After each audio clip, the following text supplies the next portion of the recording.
Hello, everybody. I'm CJ Miller. I'm in my apartment in downtown Shreveport out on the balcony. And across the Red River over there is beautiful Bossier City, Louisiana. So it's a cool night, but it's not exceptionally frigid. Although a slight breeze would bring an iciness into my bones. So, but yeah, here's my Christmas tree from the outside.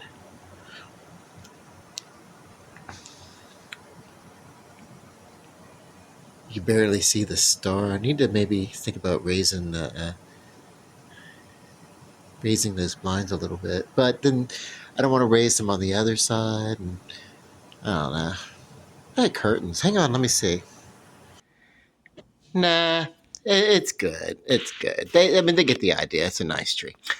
Um, what I decided, I guess this first year that I moved here, I had a smaller, like a 3.5 foot tree or something like that, and I didn't have a lot of money because I had just moved into the apartment that September, so there just really wasn't a lot going on. Um, and I saved. I don't know. I may have been. I don't know. I don't remember if I saved ornaments from that year or not, but it would have been like the maybe a few of the you know dollar store ornaments. Which by the way look great. There's one thing I can tell you: my some of my more affluent friends, they love these. Uh, I would say ornate, right? Wouldn't that be redundant? But they're supposed to be ornate. They're ornaments. But this really opulent glass and just very detailed ornaments. Uh, and what I decided to do was starting from last year, though, because this was a couple of years ago that I'm talking about, that I may have saved some of those or I may not have. But I did note that last year I decided that what I would do is I would start saving the best from each year. Everything that I bought, I would save. Because that's what we did growing up. Now, we didn't have a lot of money growing up. We had a smaller tree, and each year we put the same tree up and we used the same decorations. And you know what? Over time, they became a little uh, battered and withered, and sometimes the tinsel would tear, and we would like maybe kind of tie them together and make like a long tinsel or whatever. But it was ours, and we loved it. And every year, do you know what I mean? There was it was like our energy, our family energy. Every year of my childhood into my adult hood, that we had a tree, it was that tree with those decorations, and we loved it, and we did not care. It's kind of like that Charlie Brown Christmas special where you had like the little Charlie Brown tree, and it was like, it's just like, very sparse. It wasn't an evergreen tree. So it was, over time it got to be like that. So it was maybe, and we did put it on a table and everything. This is a 6.5 foot tree with about a half a foot being the top of the branch that sticks up for the tree topper. Now, what learned to do this particular year is kind of twist that thing around and corkscrew it in. Uh, I had, I think I talked about this already when I was showing this, but each year I decided to add to it, and I'll save this tree because I like it. Last year was a smaller tree, but what I did was I took the lights. I know that I saved some lights from that first year, and I bought new lights, and because I found a way to keep them from getting too tangled. Do you want to know my secret? Laying them out side by side, and then using plastic bags that you get into the store, weave them across the rows of lights at integrals, probably about 3 or 4 spaces apart. And that way, when you go to roll them, there'll be something keeping them from getting too tangled so that the following year, yeah, it's like it's kind of separates and kind of helps prevents uh, tanglement. And if they do get a little tangled, it's only going to be a little tangled.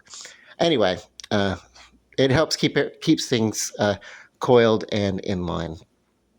But anyway, uh, yeah, I did. I had the bow for the tree last year, but it was a much smaller tree. It was like maybe like that, and it was just as full, but it was smaller. And what I did was I decided I couldn't really let the bow be the tree topper this year because this was a bigger tree. I needed something, and so this was, and I love this. And I will say I got it because it reminded me of Kal-El's shit from Superman the movie, the Christopher Reeve movie. Because I'm that big of a geek. I really kind of want to just now. I just want to put a red cape around it. And then I collected a few of these little artificial flowers and berries and things like that. Actually, behind it, I resituated these slightly orangey leaves that are kind of growing out because it kind of makes it look a little out in the wild for me. I think I just said all this stuff the other day. I'm not going to say it again. This was meant to be a food video. I'm Southern. I'm from Louisiana, and every once in a while I make some fried chicken, and I did something different this time. Come on. Now, if I haven't already invited you, it's my bad, and I'm so sorry about that. Um, I've got a table set up, but mostly I keep it set up for company. I don't usually eat at the table too much by myself. I wait for when there's company, then we kind of break it out. But so uh, my French fries. Uh, I like to use russets. I ordered russets. Instead of russets, they sent yellow golds. Instead of making a big fuss, I just accepted the yellow golds. But I made these little fries wedges. Russets would have crispied up a little bit more. But hey, what I can do. Do you remember? Some of you will. The mother from the Brady Bunch. Carol, Florence Henderson. She was the spokesperson for Wesson, and she would take her chicken and knock it together. That's how you can tell how crispy this is. Yep. Uh, I can make some crispy fried chicken, bro. And each time I do it, I have kind of a standard treatment, a little standard what I like to do. It's a little different each time. But I'll tell you what I've done. Um, and I'm not going to give you the full-on recipe, but 2 parts pepper, 1 part cumin, 1 part. My God, I've got them laid out. Hold on, let me go look. No, I think I can do this. 1 part cumin, 1 part curry blend, which also contains more cumin. So if you don't have curry, but you do have cumin, then you can use 2 parts cumin, 2 parts pepper. I mean 2 parts cumin and 2 parts black pepper. Yeah. But everything below that, like if you didn't have cumin but you did have curry, then you could use 2 parts curry blend to 2 parts pepper. But everything after that is about one equal part, and that is give me just a second. I used sage, ground sage, like your seasoning. And then what else? Give me a second. I like when I think, I make noises. Do you guys do that? Like humming instead of humming. It's an idiosyncrasy I picked up from my mom. I'm not like haunting teenagers in the woods, like it's not like that. It's just ticking my tongue. Anyway, okay, so now I've stalled enough. Let me see if I can. Oh, paprika, about 1 part paprika, 1 part cumin, 1 part curry, 2 part pepper, and 1 part sage, whatever. And I put all that as a dry rubbed it all over the chicken and let it sit for a few seconds. Really let it get onto that skin, uh, and under the skin and to the meat of the chicken parts that you're using. I love chicken drumsticks, and so I use a lot of that. So, and then chopped up a lot of really fine kale. I use whatever I have on hand. I have a lot of kale, so look how small this kale is. My fingers are greasy, bruh. But so yeah, um, chop, chop, chop with the knife. It's a large kitchen knife, like what you would think of a French knife or something like that. Um, every once in a while, you'll see something on TV, and they'll tell you it's a knife and it never needs sharpening. And I'm going to tell you right now, that's bullshit. Every blade will occasionally need some sharpening.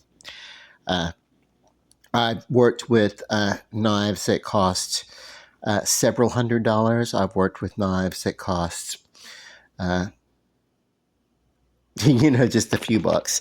And yes, there are some that are heavier in quality, and they get, if they're a little bit weighted, they're really, really good. That puts a little force behind when you're chopping. But yeah, what you do is you take one hand and you put it at the top of the knife near the tip, not exactly on the tip. You don't want to poke yourself.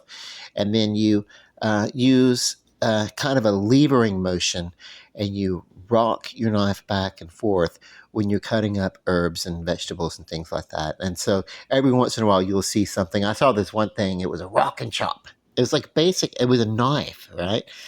But it was kind of like a rock and chop, whatever. And it was like, you don't see that advertised anymore. That was a few years ago.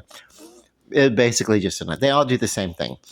Um, if you can get around to it in your life, if you've never, I didn't get to take home ec when I was in high school. I was into writing and art, and I didn't do anything like that. But if you follow your heart as an artist, you're gonna end up working in some restaurants anyway. You're gonna get the training for how to use knives and stuff like that. So don't sweat it. But yeah, invest in good knifeware if you can. But you don't have to break your bank or whatever. You want the knife. You want the knife to go all the way through the handle. Preferably if it can all be one piece. But if it can't all be one piece, then at least the knife needs to go all the way through the handle. You don't want a knife where the handle separates and there's just a plastic handle screwed on the tip or whatever. That would break in no time. The handle will. So yeah. So screwed on handles where the blade does not turn into a portion of the handle that goes all the way to the base of the knife. That's not going to do it for you. But yeah, I chopped a lot of kale. That's what I had on hand. Now, kale, a lot of people think of it as a green. Like something to add to your mixed green, something to have a little bit of a salad, something we love, that Olive Garden soup, that zuppa toscana. We do versions of it. I did some the other day. Love it. That's why I had it on hand, because we did that, or I did. And so dice it up as a garnish. As a garnish, it works very similar to parsley. It works. Has a similar cilantro. If you don't like cilantro, try kale. Maybe you'll like kale as an alternative to cilantro. If you're like me and you love cilantro and kale, you can use them both together. But it's an aromatic. It's a green leafy aromatic like parsley. A lot of mints, have that kind of quality. So, and depending upon, maybe you'll say, oh my God, this kind of tastes like a chemical. It tastes chemically like a chemical. Well, chemicals, my brothers and sisters, are derived from nature. you know, so yes, they can. Yeah, so some stronger herbs are going to remind you of, wow, there's a chemical in here. So yeah, there's science and nature are a lot more closely related than most of us think. Oh, some philosophy for you. So that's one of the things that I've been reflecting on too, and not to be all like religious or anything like that, but just things of a spiritual nature. When people start thinking of God, and then they start trying to use science to ration away God, or they try to use God to ration away science. They don't contradict, the scientific path and the spiritual path. They don't just run parallel, they run exactly on top. It's the same path. It's the same route, the same path. It's the same path. If you're searching for answers and you're searching for answers scientifically, and then you are searching for answers spiritually, and or either way, it does not matter. It's the same quest for answer. And if we just stop as a human race pitting the science against the spirituality, stop looking for loopholes. I'm not saying don't question. I'm not saying be a sucker. I'm not saying be led astray. I'm not saying be manipulated and blinded by those who would have the masses, cower down and do as they're told. What I am saying, on your own personal quest, if you could be a little bit open to the idea that there is room for correctness from science and from spirituality, because they are both the same path. That's what I'm loving, and that's what I'm talking about these days. But right now, I'm just going to talk about this chicken, bro. So, so this is some quesadilla, and the reason why I did the quesadilla is because I need to use these because I ran short of a hook for my tree. So I took the wrapper from the outside of the quesadilla, the tie, the twist tie, and I used that to twist one of my ornaments on. Hey, you can do that, by the way. Make your own. If you run out of hooks, it's okay. You can be a little creative and inventive. A lot of cheese. I love cheese. This is not a keto-friendly meal. The soup that I've had for the last few days is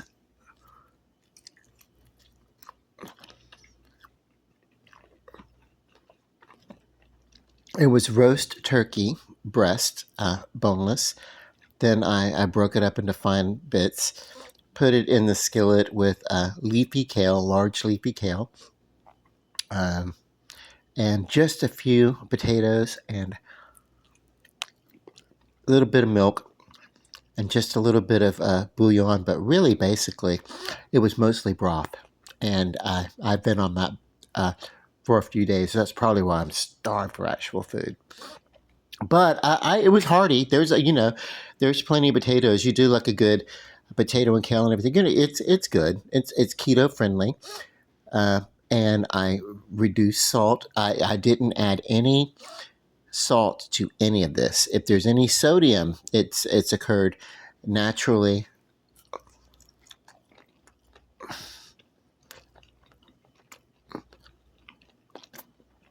In the recipe that I gave you for this chicken, for that blend, there's maybe one or two little tricks that I kind of kept to myself. Now, here's what I did. I gave you the recipe, right? The 2 parts pepper, 1 part cumin, 1 part curry, 1 part sage, and then the paprika, okay? Toss that in with the chopped up kale, and let it rest, and then toss it in some all-purpose flour, just enough to give a really, really good coating. Okay? And when you're mixing it, you don't have to just keep pouring all over your chicken. If you keep rubbing your chicken parts together, they will eventually even out and contact and transfer, and they will have a uniform look all the way through. I used 13 pieces of chicken, that amount of seasoning that I gave you, that measurement, whatever. I mean, it's probably, yeah, collectively, it was probably a good uh, third of a cup worth of seasoning that I used from that blend and that ratio that I gave you. And then, of course, the kale would add to it. But you can see bits of kale into this chicken. What am I letting it cool off? Because I want to make sure I don't burn myself. I don't mind a good room temperature chicken. I don't want to scorch myself. There we go. So let me just get in here and bite into it. Hang on.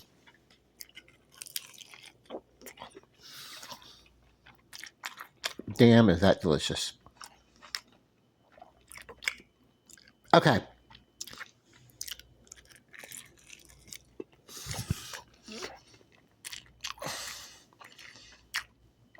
But there's what I love about a good fried chicken is that you don't have to follow the exact same recipe every time you do a fried chicken. There are various recipes, and once you get very familiar, I'm talking to the younger people who may be newer to a kitchen. Because I grew up watching the adults. I'd love to get my little chair and pull it up and watch the adults cook. I'd pull my little chair up to the table and watch them cook. It didn't matter if they were good or not. That fascinated me.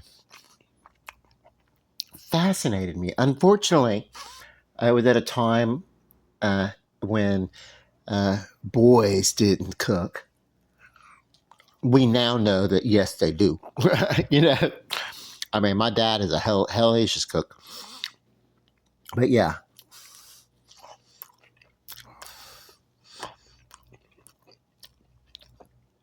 We had a weird house. It's like I'm so glad that a lot of it doesn't apply today because growing up it was like uh, a lot of the housework was women's work while men would do the yard work and the taking the trash out. And it's like, yeah, but when you're single, it's all man's work, or if you're female, it's all woman's work or whatever.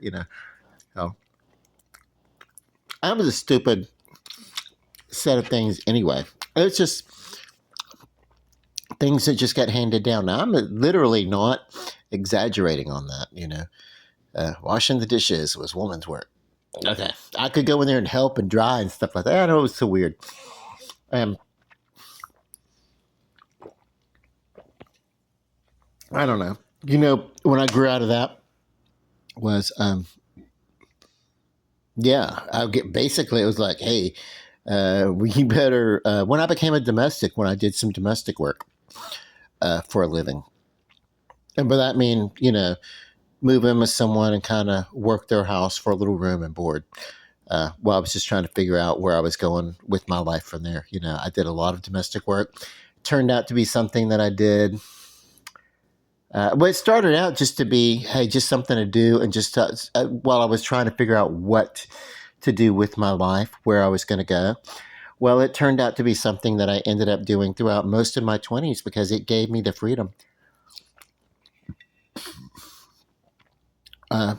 The various people that I worked for, sometimes short terms, sometimes long terms.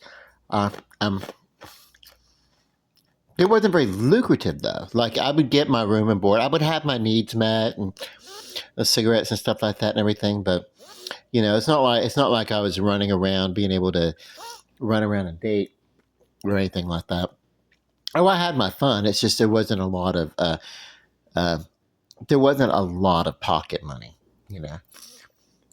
But we did okay. I did okay with it and everything like that. And never killed a child. They all lived. So they're all adults now, and they'll tell you, some of them, that it was good. Some of them would be like, whoa, but because, yeah. But anyway, yeah, why am I reflecting? I know. As I'm just kind of doing a dry run because I started talking about food and I started bird walking. It's not dementia. It's more like I'm sitting here basically rehearsing and practicing and sharing myself with you because in a few weeks I'm going to be speaking before a group of people about some of these things in a recovery uh, type of environment, and so it's like kind of I'm in that mode, kind of, and it doesn't really matter. I'll sit and I'll work it out like this visually over food and dinner, and talk about it, make a little video about it, make some notes and blah, blah, blah, and kind of organize myself and be perfectly prepared. Then I'll go to the podium, stand there, open my mouth, and whatever the hell comes out is whatever the hell is supposed to come out. And I will have very little control of it, basically. So it's kind of like this a little every year. I get a little weird every year. When it's time for me to talk, but it's good for me to do so. Reflecting about the past without regret, but looking at the good things and the bad things, and not being afraid to look straightforward, honestly, with it. What kind of helps us stay on the corrected course for our present, going into our future, right? So, but yeah. Don't be afraid when you do get into a kitchen. Like I said, I did a lot of domestic work and restaurants and stuff like that. Don't be afraid to experiment and play around. Uh, you know, in the South, we do. What's that? Looks like a hole in my chicken, but it's basically what it is. It's like some of the when you lose here you with the chicken leg, you'll lose. What happens is you'll lose juice as it fries out, and what happens is because the fluids kind of dry out with heat and everything like that, it will pull some of those juices out, but the crust will be firm and stay crusty, so you'll get that somewhat of a tunnel effect in some of your pieces. Don't freak out over that. Okay.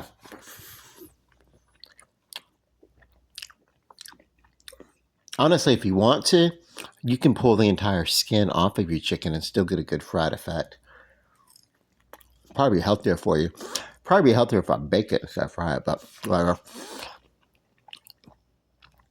I had a really, really awesome meal Thanksgiving, and spent a couple of days with leftovers, and then I've been really, really good on my diet. So I deserve a good break today. And that's what this is about.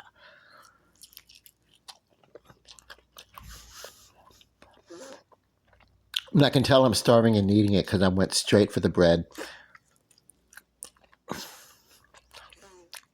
All right. I was out. I did not pick up paper towels. I should have. One of the reasons why my fries are not drained, and they should be, is I should have had them drained on some paper towels. It would have lifted a lot of this oil right off of them. And yeah, but that's cool. That's good. I don't mind. I take a statin. It really helps with this situation. Okay. I'm starved. That's probably one of the reasons why I was rambling so much.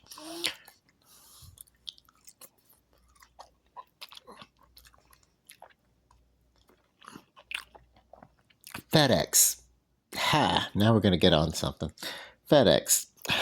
Does anyone have this issue where FedEx will tell you that your package is being delivered, like, say, in the afternoon, but you actually don't get it for 3 more days after that? And it's like, really? That's just annoying. It's one thing to have to wait a day. It's another thing to have things, And I know it's a busy holiday season and stuff. I just think that large companies like that, they can afford to pay people a lot, so that, and they can afford to pay people a lot, and they can afford to pay enough people that the job can get done. But anyway, that literally is the example of a first world problem, right? I have never understood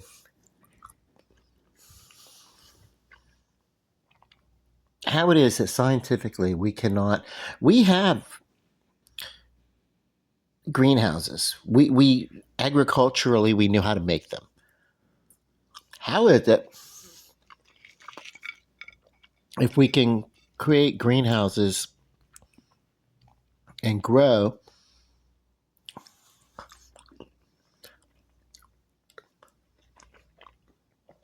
that we can't manage to produce enough food to feed everybody in the world?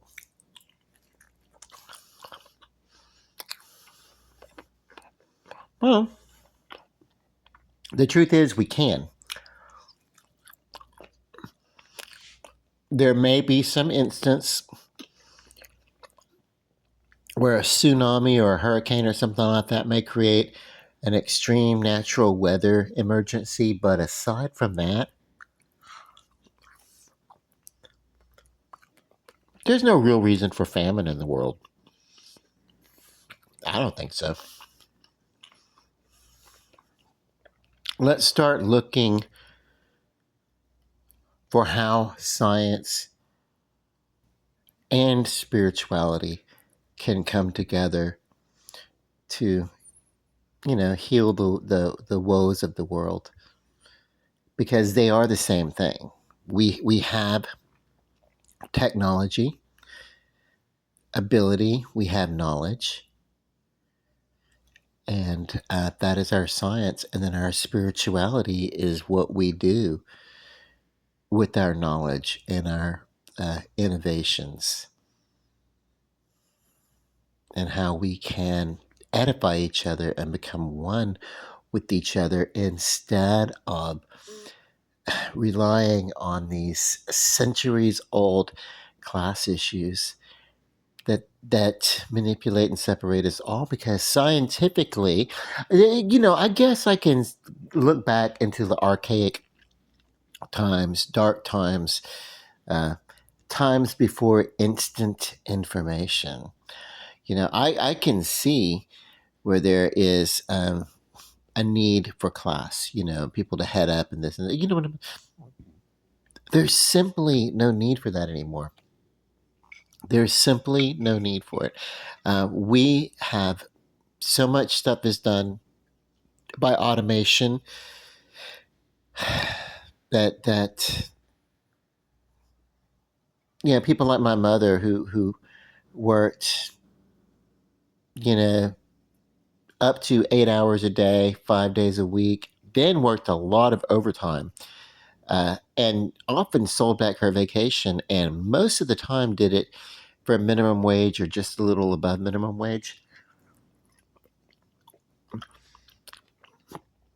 There's a time when, and it's now, where that life doesn't have to be anymore. We don't need people.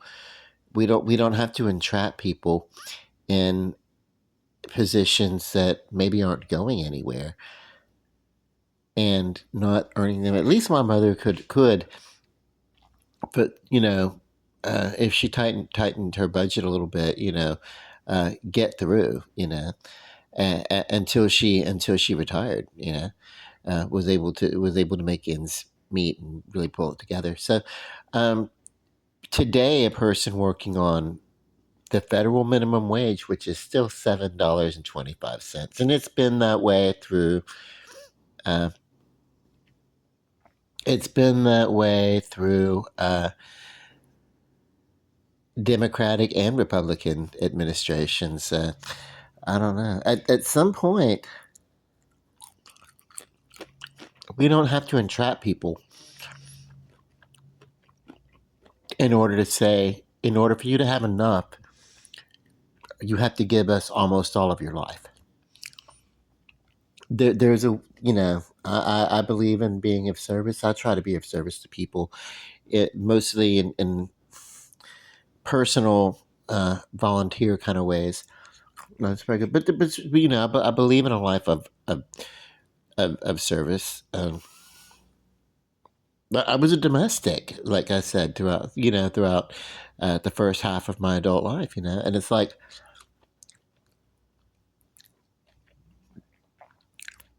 But at this point,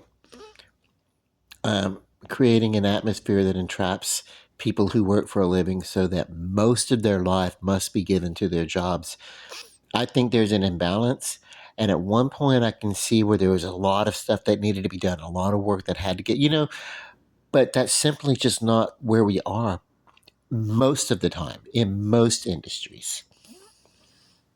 So, maybe we really need to start reevaluating. And I'm not talking about politics on the local level. I'm just talking about maybe the world. We start looking at what we can do to let the science and the spirituality come together and be together. Well, really recognize that they are together, that they are the same thing. Um, God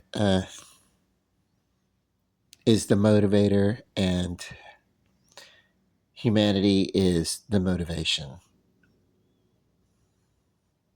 And how arrogant even is that of a statement is that? Because as special and wonderful as we are, this planet is teeming with other types of life.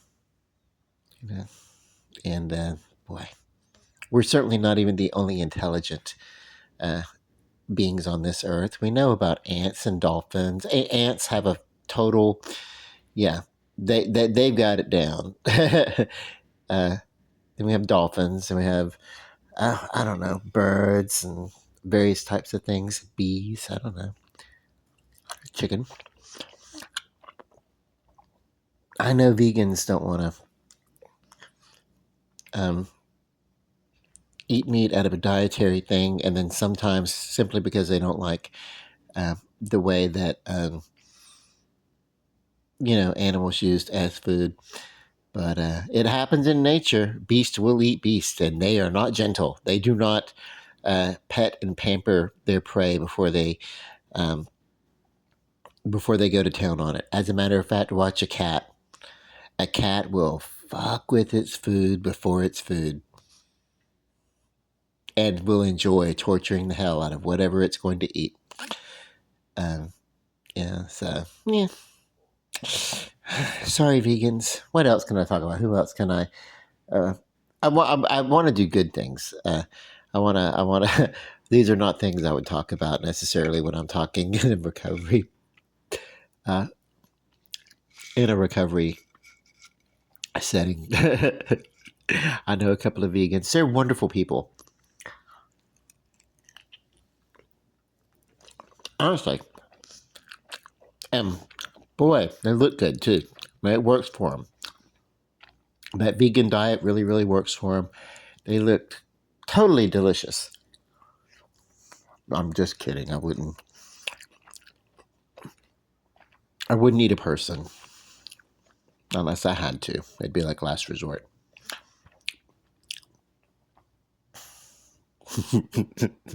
Okay, listen. Let me just stop. I'm being silly and stupid. But I'm so deadpan sometimes when I'm talking that people don't know when I'm joking or when I'm being like blah blah blah. Yeah, when they don't know how to take me sometimes. Oh my god, did he just say that? Is he serious? No. But whatever. Well, do what you got to do. Dog eat dog, man eating chicken. Love and light. Peace. God bless. Merry Christmas. Good night.